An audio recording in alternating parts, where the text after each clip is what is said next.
मठाधीश और माफिया में कोई ज्यादा फर्क नहीं होता। देखिए, समाजवादी पार्टी को इस बात की जानकारी नहीं है कि मठ मंदिर और माफिया में क्या अंतर होता है। वो माफिया के मजार पर फातिया पढ़ने वाले लोग हैं और प्रदेश की जनता से, देश की जनता से इन्हें माफी मांगनी चाहिए। मैं प्रेस के साथियों का धन्यवाद देता हूं, साथ ही साथ समाजवादी पार्टी के हमारे अयोध्या के सभी नेताओं का भी धन्यवाद देता हूं। और अयोध्या को लेकर के कोई पहली बार समाजवादी लोग प्रश्न नहीं कर रहे हैं। इससे पूर्व में भी समय समय पर जब किसान आए, व्यापारी आए और हमारे गरीब जिनके साथ अन्याय हुआ उस समय आए, तो हम लोगों ने समय समय पर प्रेस के माध्यम से सरकार को जानकारी देने का काम किया। लेकिन सरकार सुनने वाली नहीं है और जो कुछ समाजवादियों ने जिस समय रखा, सरकार ने कोई कार्रवाई उस पर नहीं की और उसका परिणाम यह है कि अधिकारी और भारतीय जनता पार्टी के लोग मिलकर के लूट में लग गए हैं। और जहां लूट होगी वहां विकास नहीं होगा। जहां लूट होगी वहां विकास नहीं होगा। और हम अपनी पार्टी के नेताओं का धन्यवाद देते हैं कि अयोध्या का काला चिट्ठा लूट का जो उन्होंने आज बताया है, वो जानकारी दी है, ये केवल अयोध्या का नहीं है। अगर अयोध्या जैसी पावन धरती पर ये भारतीय जनता पार्टी के लूट कर सकते हैं, तो आप सोचिए उत्तर प्रदेश में और जिलों में कितनी लूट हो रही होगी। अयोध्या जैसी पावन धरती पर जो किसान स्वयं ऐसे अच्छे कार्य के लिए जमीन देना चाहते थे,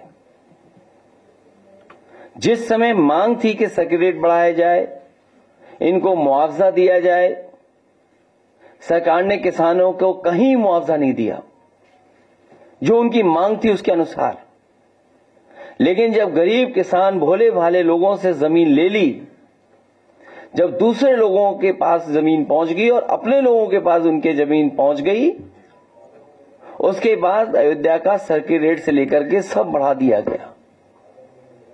क्या ये राजस्व की क्षति नहीं है? और मुझे खुशी है इस बात की कि तमाम भारतीय जनता पार्टी के पदाधिकारियों की सूची और अधिकारियों ने जिन्होंने जमीन ली है, उनकी रजिस्ट्रियों की कॉपी हमें दी है। ये रजिस्ट्रियों की कॉपी है। और यही नहीं है, बहुत बड़ी संख्या में फाइल में हैं ये सब। केवल यही लूट नहीं हुई, सेना जैसी जो डिफेंस है, उस डिफेंस के जमीन से कोई छेड़खानी नहीं करता। कभी इस डिफेंस की जमीन की तरफ कोई नहीं देखता। और जहां पर फायरिंग रेंज थी, जहां पर आर्टिलरी या और अभ्यास के लिए इस्तेमाल जमीन होती थी, उस जमीन को भी इन्होंने भारतीय जनता पार्टी के लोगों ने बेच दिया। और अपनी हार के कारण जनता को दुख देने के लिए, जनता को परेशान करने के लिए रेलवे अलाइनमेंट भी बदल दिया। जो अलाइनमेंट पहले था उसमें किसी गरीब की ज्यादा जमीन नहीं जा रही थी, किसी का कारोबार नहीं खत्म हो रहा था। लेकिन जानबूझ करके भारतीय जनता पार्टी ने कि अब चुनाव हार गए हैं, सरकार उनकी है, तो हम रेलवे का भी अलाइनमेंट बदल देंगे। और रेलवे का अलाइनमेंट भी बदलने के काम चल रहा है, जिससे कि गरीबों की जमीन वो छीन लें, घर मकान जो सदियों से रह रहे हैं, जो कारोबार कर रहे हैं, उनका छीन लें। तो ये तो अयोध्या केवल एक जिला है। इसी तरह पूरे प्रदेश में हर जिले में भारतीय जनता पार्टी लूट मचा रही है। तो क्या है जीरो टॉलरेंस उनका करप्शन के लिए? जिन्होंने नारा दिया कि हमारा जीरो टॉलरेंस है करप्शन के लिए, क्या यही जीरो टॉलरेंस है इनकी कि अपने लोगों को और माला माल बना दें? क्योंकि भोली वाली जनता को यह नहीं आभास था कि इस जमीन की कीमत कल क्या होगी, लेकिन अधिकारी और बीजेपी के लोगों को पता था कि कल इसकी कीमत क्या होगी। ये सबसे ज्यादा बड़ी लूट अगर कहीं हुई है तो अयोध्या में भारतीय जनता पार्टी और अधिकारियों ने मिलकर के लूट की है। हम अपने गरीबों को जो आए आज हैं इनको कहना चाहते हैं कि समाजवादी आपके साथ हैं, और जितने भी विकास कार्य हो रहे हैं उसके विकास के खिलाफ नहीं है। अयोध्या वर्ल्ड क्लास सिटी बने, अयोध्या के पास और अयोध्या के आसपास वर्ल्ड क्लास इंफ्रास्ट्रक्चर हो, हालांकि उसके लिए दिमाग चाहिए होता है। अगर वर्ल्ड क्लास इंफ्रास्ट्रक्चर और वर्ल्ड क्लास सिटी बनाने के लिए हम अपने अयोध्या वासियों को भरोसा दिलाते हैं कि 2 साल के बाद जब सरकार समाजवादियों की आएगी, अयोध्या को वर्ल्ड क्लास सिटी और किसी भी हमारे गरीब किसान उसका नुकसान नहीं होने दिया जाएगा, उनकी ज्यादा से ज्यादा भरपाई की जाएगी। और अगर सर्किल रेट भी हमें बढ़ा करके अगर अयोध्या वासियों को मुआवजा देना पड़ा तो सर्किल रेट बढ़ा करके उनको मुआवजा दे करके उनके घर परिवार में भी खुशहाली लाने का काम करेंगे। चाहे ओवरब्रिज हो या जो प्राइवेट बिल्डर्स को जमीन दी जा रही है, महर्षि योगी जी के नाम पर जो ट्रस्ट था उसमें भी कुछ अधिकारी लोग घुस गए हैं, पता लगा है, केवल इसलिए कि उन्हें पता है कि उसकी कीमत कल क्या होगी। तो एक तरफ तो जहां ये लूट मची उत्तर प्रदेश में, वहीं अन्याय की सब सीमा टूट गई हैं। अभी हमें सुल्तानपुर के परिवार के सदस्य मिले जिनके बेटा इंजीनियर। कोई कल्पना कर सकता है आज के समय पर कि मुंह पर टेप लगा दिया जाए, हाथ पैर बांध दिए जाएं और पीट पीट करके उसकी जान ले ली जाए? क्या ये सुल्तानपुर की पहली घटना थी? इससे पहले भी इसी तरह की घटना हुई थी। अगर आपको याद हो कि भारतीय जनता पार्टी से संबंधित रखने वाले ने एक हत्या की थी वहीं पर सुल्तानपुर में, और अभी जो झूठी कहानी पढ़ी जा रही है इनकाउंटर को लेकर के, कोई ऐसा व्यक्ति नहीं है जो न जानता हो कि भारतीय जनता पार्टी की सरकार में झूठे इनकाउंटर हो रहे हैं, हत्या की जा रही है। जो मंगेश यादव की हत्या हुई है, गांव से लेकर के आसपास के लोग जानते हैं कि पुलिस रात में आई थी, उठा ले गई,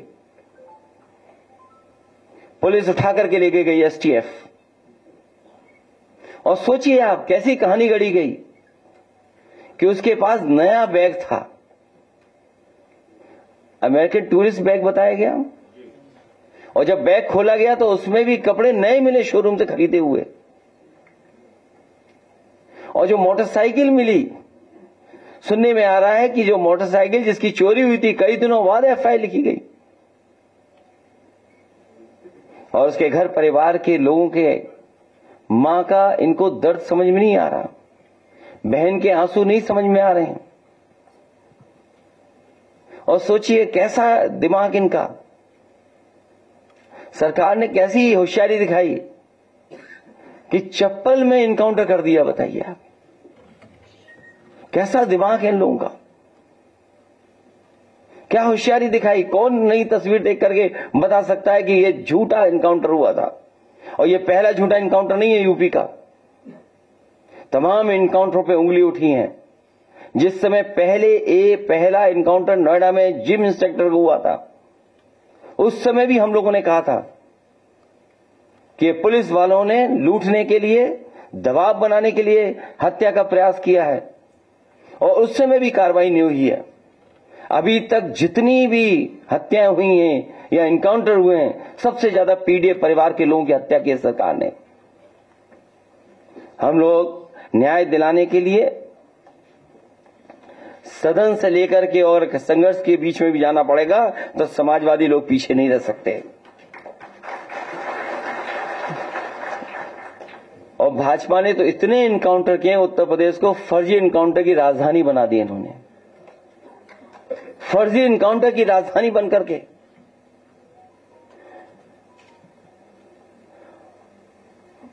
और फिर नकारात्मक दिल वाले और दिमाग विनाश कर सकता है, विकास नहीं कर सकता। जिसकी सोच नकारात्मक हो और जिसका दिल और दिमाग नकारात्मक हो, वो विनाश ही कर सकता है, विकास नहीं कर सकता। और फिर जो हार्टलेस है उससे उम्मीद भी क्या करनी है? जो हार्टलेस है उससे उम्मीद क्या करें हम लोग? हालांकि वो वीडियो नहीं चलाना मैं चाहता हूं जो जिसमें भाषा क्या इस्तेमाल की गई है।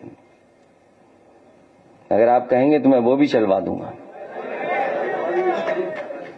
हालांकि वो उचित नहीं है, अनपार्लियामेंट्री वर्ड्स हैं उसमें।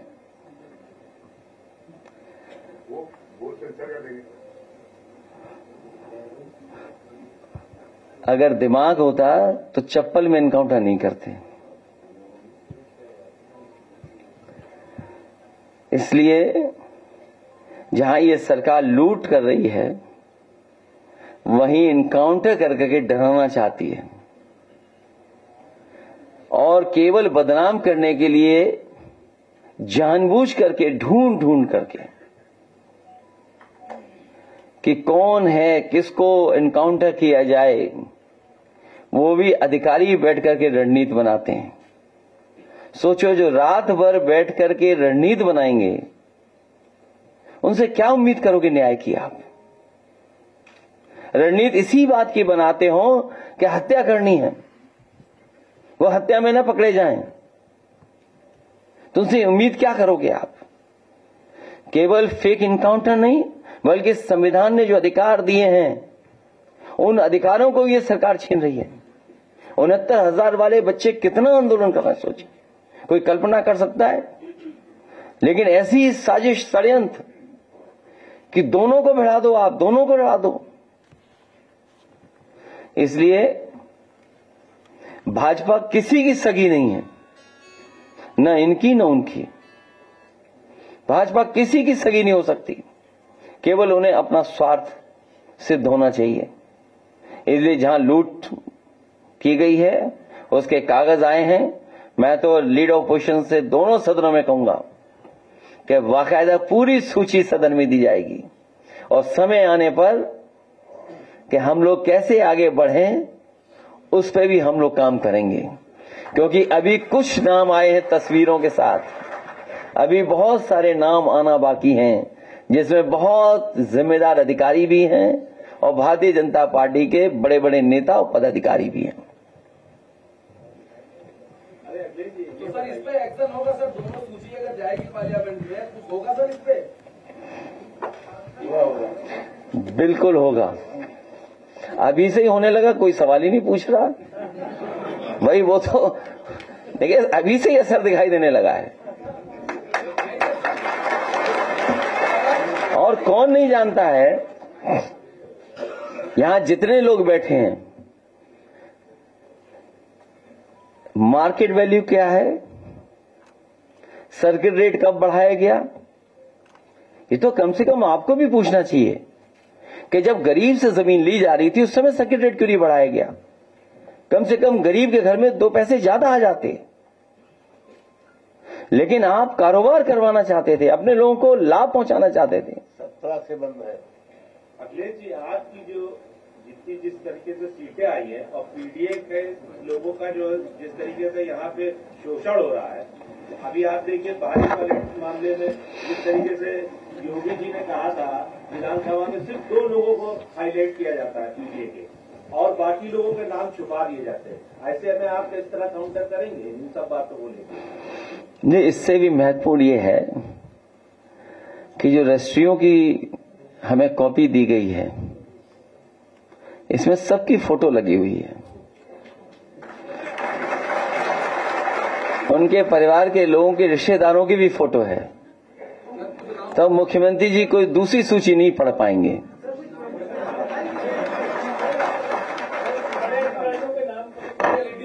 ये तो मैं समझता हूं, आप पत्रकार साथी हैं, आप भी खोजबीन में माहिर हैं, मुझे उम्मीद है इसके बाद आप खोजबीन करेंगे और तमाम अधिकारी और तमाम भारतीय जनता पार्टी के नेताओं के आप भी निकालेंगे नाम और अखबारों में फ्रंट पेज पे छापेंगे आप।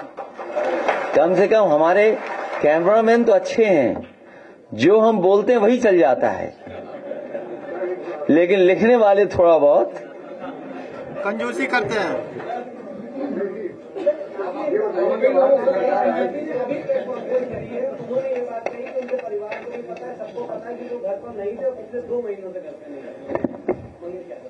मोटरसाइकिल कहां से आई आपने नहीं पूछा? वो बैग जो अमेरिकन एक्सप्रेस का नया दिखाई दे रहा है वो कहां मिला? कम से कम इतना तो दिमाग रखते कि चप्पल पहन करके खून बहते हुए तस्वीर न खिंचवाते। और फिर आप खुद स्वीकार कर रहे हैं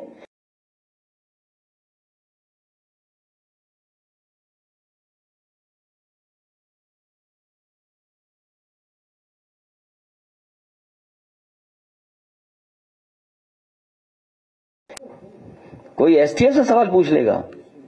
ये स्पेशल टास्क फोर्स है, कुछ लोगों ने फुल फॉर्म कुछ और भी बनाया है। क्या आप सवाल पूछ लोगे?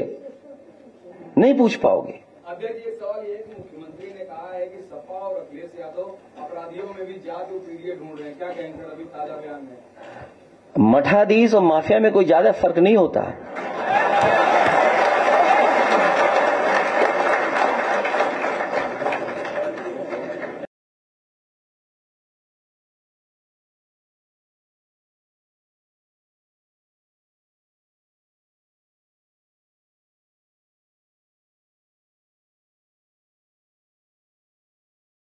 ये जो जानकारी आप मुझसे ले रहे हैं, जो मुझसे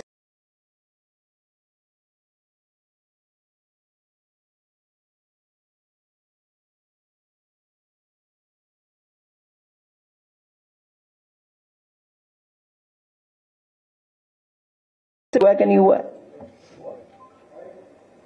और जो 42 अन्य दिखा रहे हैं आप, अगर आंकड़ा और डाटा ठीक है तो सबसे ज्यादा फेक एनकाउंटर अगर किसी के हुए हैं तो पीडीए के परिवार के लोगों के ही हुए हैं। ये तो सरकार खुद दिखा रही है, ये कोई मेरे आंकड़े नहीं है। और फिर जो सवाल हमसे पूछ रहे हैं, क्या कोई कॉन्स्टिट्यूशनल बॉडी का या कोई चीफ मिनिस्टर 16 नामों की सूची गई हो, केवल 2 नाम पढ़े गए हो जो मौके में नहीं थे, सीसीटीवी कैमरे में नहीं थे? वो क्यों?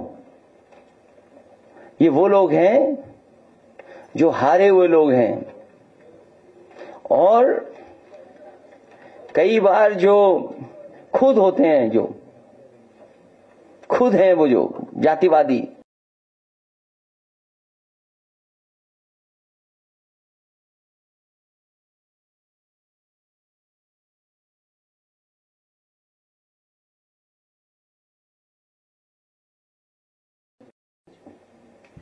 जम्मू कश्मीर देखिएगा और महाराष्ट्र देखिए, सब हारने जा रहे हैं।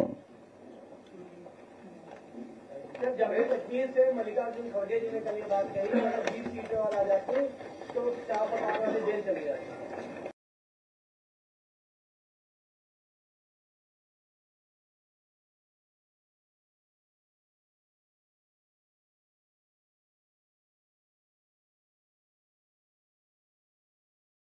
क्या गठबंधन और पीडीए रणनीति को दिलाई? सवाल है कि आप सोशल मीडिया पे कि राहुल गांधी की तरफ जो है वो देश को छोड़ना चाहते हैं। सीएम ने कही है, सर ट्वीट किया, सीएम ने ट्वीट किया है कि राहुल गांधी देश को गृह युद्ध की तरफ झोंक रहे हैं। जानते तो आप भी हो कौन गृह युद्ध की तरफ ले जा रहा है, आपको खुद पता है। मामले में आजमगढ़ के अरविंद यादव को भी खेत में काम करके उनको भी उठाया गया है, उनकी बच्चियां और बेटे कह रहे हैं कि इनका इनकाउंटर हो जाएगा। देखिए, भारतीय जनता पार्टी और खासकर जो एसटीएफ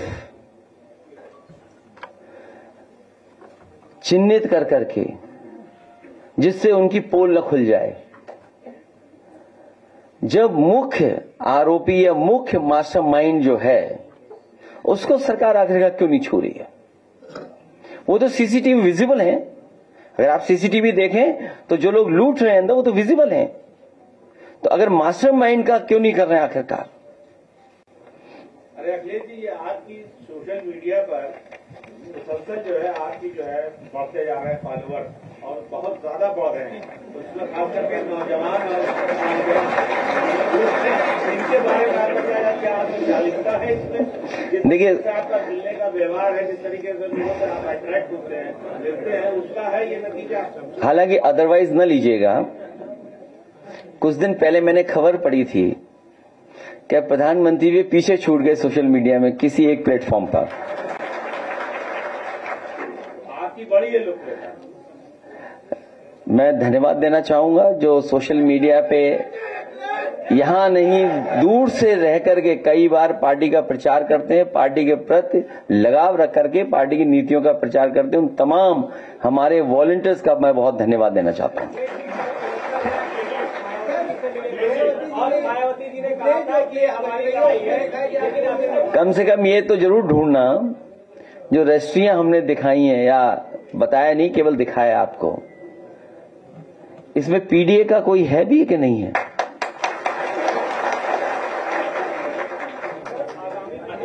हरियाणा में जो है आप जो इंडिया गठबंधन है, आपने अपने आप को अलग कर लिया है और अपने कैंडिडेट उतार दिए हैं। आप भी लड़ रहे हरियाणा में, क्या स्थिति बनेगी? सर हरियाणा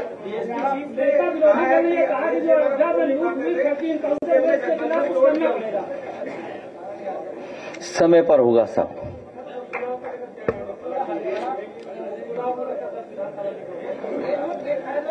दस में से 10 इंडिया गठबंधन जीतेगा पीडीए रणनीति पर।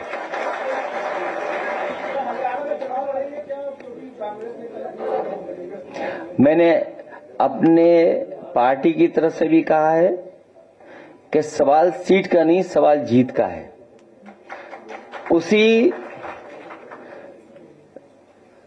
उसी के तहत हम लोग अपनी पार्टी को आगे बढ़ा रहे हैं और काम कर रहे हैं।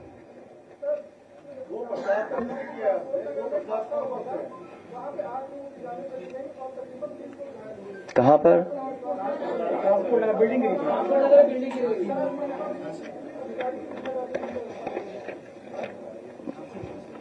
अधिकारी जब दूसरे कामों में लगे रहेंगे तो क्या जिम्मेदारी निभाएंगे? उन्हें तो केवल परेशान करना है। जो अथॉरिटीज है उनकी जिम्मेदारी है कि समय समय पर देखें कौन सी बिल्डिंग जर्जर है, वो आखिरकार अथॉरिटीज क्या कर रही हैं और जिसके कारण जान जा रही है। ललितपुर झांसी में इंदल पटेल को वहां पर ईट भट्टी का कारोबार था उनका, साधु समाज के लोगों ने उनको जला दिया। इंदल पटेल ये पीडीए परिवार से जलाने वाले भारतीय जनता पार्टी के समर्थक हैं। बीएसपी चीफ ने बोला है कि जो बुकलेट जारी की उसमें कहा है कि हमने जैसे अलायंस इसलिए तोड़ा क्योंकि उन्होंने फोन उठाना बंद कर दिया था। ये आरोप सर उन्होंने भी लगाया था, जो नए नए आपके सहयोगी थे वो अपना दल बुकलेट में प्रॉपर छापा मेरा सब कार्यकर्ताओं में बुकलेट। जिस समय गठबंधन टूटा उस समय में आजमगढ़ के मंच पे था, आदरणीय बलराम यादव जी थे, बलिहारी बाबूजी भी थे। दोनों सपा बसपा का जो लीडरशिप थी सब उस मंच पर मौजूद थी। किसी को नहीं पता था कि गठबंधन टूटने जा रहा है, किसी को नहीं पता था। मैंने खुद फोन मिलाया था ये पूछने के लिए कि आखिरकार ये गठबंधन क्यों तोड़ा जा रहा है, और जो सामने प्रेस मुझे मंच के नीचे मिलेगी उसको मैं जवाब क्या दूंगा। तो कभी कभी लोग अपनी बात को छिपाने के लिए भी इस तरह की बातें रखी जाती हैं। अखिलेश जी, जिस प्रकार से आप आरोप लगा रहे हैं कि इस सरकार में कानून व्यवस्था गड़बड़ा गई है और पीडीए के लोगों को मारा जा रहा है, क्या इस मुख्यमंत्री का इकबाल खत्म हो चुका है? कोई हनक अब नहीं रह गई क्या सरकार की? ये मुझसे क्यों पूछ रहे हो? तुम खुद जानते हो ये बात। नहीं, जब ये सवाल आपके मन में आया तो इसका मतलब आप खुद जानते हो कि मुख्यमंत्री का सब कुछ खत्म हो गया, वो गुस्से में घूम रहे हैं। अच्छा, अगर कुछ अच्छा किया होता तो यूपी जीतते, और उन्हीं की नाकामी से देखिएगा हरियाणा हार रहे हैं। उसके बाद जम्मू कश्मीर, महाराष्ट्र भी हारेंगे। बाई इलेक्शन की तैयारी तो बड़ी तगड़ी कर ली है, हर जगह प्रोजेक्ट। क्या तगड़ी की है? बीएलओ हटा दो, ये कोई तैयारी है? डीएम अपना पोस्ट कर दो,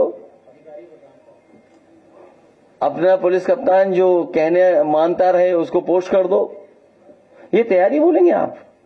आप देखिएगा मिल्कीपुर वाले कैसे भारतीय जनता पार्टी को दोबारा हरा करके भेजते हैं। और केवल मिल्कीपुर नहीं, जनता इंतजार कर रही है 27 का। बहुत बहुत धन्यवाद।